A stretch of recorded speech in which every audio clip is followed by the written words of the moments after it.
What's up YouTube? Capital G here, looking at this absolutely incredible new monster that just got revealed coming out of Phantom Rage. This card has meta implications written all over it potentially in my opinion. This is Zoo King Alpha. This is a level 8, shoutouts to trade-in, Earth Beast monster, 3000 attack, 2500 defense, cannot be normal summoned or set, must first be special summoned from your hand, while the total attack of monsters your opponent controls is higher than the total attack of monsters you control. Now your on-field effect is a hard once per turn, and that effect says you can target any number of beast, beast warrior, and wing beast monsters you control. For the rest of the turn, your Zoo King Alpha cannot attack directly. Also, return the targeted monsters to the hand, then return to the hand face-up monsters your opponent controls equal to the number you first returned. Okay, so when I first read this card, I was like, okay, seems like a pretty good card, until I realized that the special summoning effect was not a hard once per turn. Then I started to realize, okay, this card's actually just insane, because honestly, this card feels to me very similar to cards like Cyber Dragon and Dino Wrestler Pankratops. Obviously, these are cards that are absolute powerhouses. In fact, I would say format changing or meta defining kind of go second powerhouses. These are cards that you go second. Your opponent is obviously going to have some type of monster presence on the field, and it allows you to basically kind of combat their field presence by dropping a huge beater onto the field. This card feels like it's perfectly in line with those. And by the way, just a quick little Yu-Gi-Oh! History lesson for you guys. These cards, these all-world powerful go-second monsters like Cyber Dragon and Dino Wrestler Pankratops, they have a history of getting limited because they're so powerful and they're so prominent coming out of the side deck.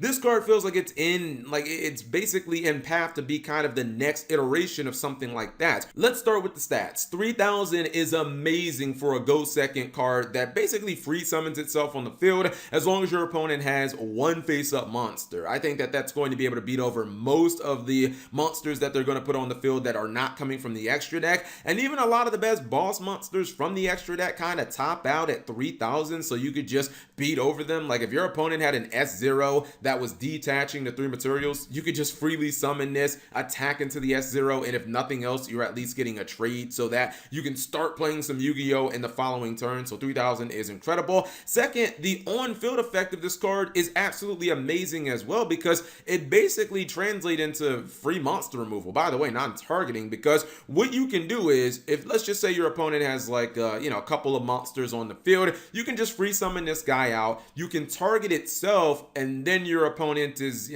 basically they're at risk of having one of their monsters bounce to their hand. They don't know which one, of course, because this guy doesn't target their monster. It just bounces at resolution. So that's obviously really strong. But the real thing that sold me on this card is the special summon is not a hard once per turn. And that's something I definitely did not see coming. I thought that it would be very similar to like Dino Wrestler Pankratops, where its summoning condition is a hard once per turn, but that's not the case. It means that if your opponent were to have like 2 monsters on field, which I mean that's pretty normal in like traditional Yu-Gi-Oh! For your opponent to have a couple monsters on field, you could special summon this guy as maybe your first play, target itself, bounce one of their monsters, and then just summon it again. And now maybe you've gotten rid of, after the battle phase, you've gotten rid of 2 monsters and you still have this colossal 3000 beater on field.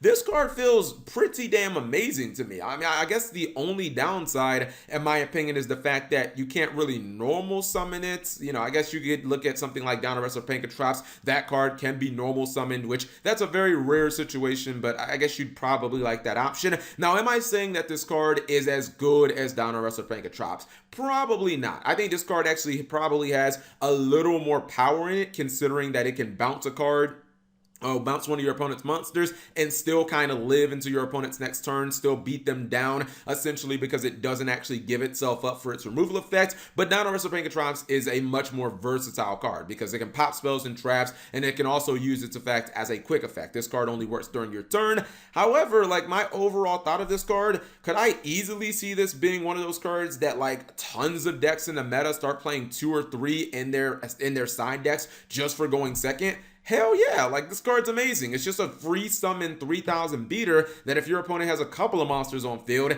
you get to bounce one of their monsters and then just summon it again and start beating them down. I don't even care about the whole it can't direct attack. I'm just loving the removal. I'm loving the fact that I can special summon it from my hand as many times as I want. This card feels incredibly strong. And if I think if it does become a card that we do see incredibly prominent in, side decks across the board, then Konami will probably end up limiting it, because when you see cards like, or when you think historically, guys, cards like Cyber Dragon, cards like Downarret's of Pankratops, that's the history of Konami. Like, they end up limiting these cards because every deck in the meta just plays 3 of them in the side deck. And to me, this is kind of setting up to be the next big one of those cards. It was, kind of unexpected how quickly it came, but I guess technically this is from the Sevens era, not the Vrains era. So I guess maybe it hasn't been that long, because I think Pankratops came out of like Soul Fusion or something like that. Anyways, whatever you guys think of the Zoo King Alpha, you leave that in the comment section below. Am I overselling this card, or do you guys think that,